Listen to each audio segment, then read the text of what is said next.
पोलादपूर तालुक्यासह रायगड जिल्ह्यातील कित्येक विद्यार्थ्यांना दत्तक घेऊन शिक्षणाचा संपूर्ण खर्च करणारे देवदूत अशी ओळख असणारे समाजसेवेचा वसा हाती घेतलेले तालुक्यातील बहुचर्चित समाजसेवक शिवराम उतेकर यांच्याकडून रायगड जिल्हा परिषद प्राथमिक शाळा लोहारे येथे शैक्षणिक साहित्याचं वाटप करण्यात आलं।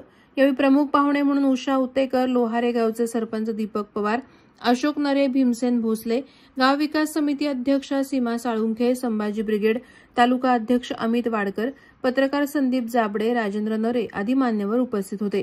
28 डिसेंबर 2024 रोजी रायगड जिल्हा परिषद शाळा लोहारे येथे तुर्भे येथील दानशूर व्यक्ती शिवराम उतेकर यांच्या प्रयत्नातून शाळेतील 60 विद्यार्थ्यांना पीटी युनिफॉर्मचं वाटप करण्यात आलं।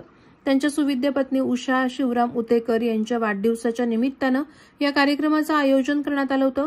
प्रथम दीप प्रज्वलन, स्वागत आणि प्रास्ताविकानंतर प्रत्यक्ष कार्यक्रमाला सुरुवात झाली। विद्यालयातील सर्व विद्यार्थ्यांना गणवेश देण्याचं तुर्भे येथील दानशूर व्यक्ती शिवराम उतेकर यांनी यापूर्वी कबूल केलं होतं। 29 डिसेंबर 2024 रोजी पत्नीचा वाढदिवस असल्याने 28 डिसेंबर रोजी शाळेतील विद्यार्थ्यांसोबत केक कापून साजरा करण्यात आला। त्यांनी सर्व विद्यार्थ्यांना गणवेशाचं वाटप केलं आणि मुलांना शैक्षणिकदृष्ट्या उपयुक्त असे मार्गदर्शन केले।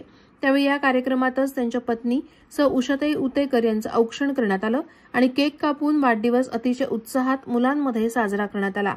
या कार्यक्रमासाठी लोहारे गावचे प्रथम नागरिक सरपंच दीपकजी पवार, शाळा व्यवस्थापन समिती उपाध्यक्ष सीमाताई साळुंखे, व्यवस्थापन समिती सदस्य, पालक वर्ग आणि लोहारे युवा संघटनेचे वाडकर, नरे आणि बहुसंख्य पालक उपस्थित होते। मुख्याध्यापक दीपक कुडूनकर यांनी उतेकर दाम्पत्यांना धन्यवाद दिलं।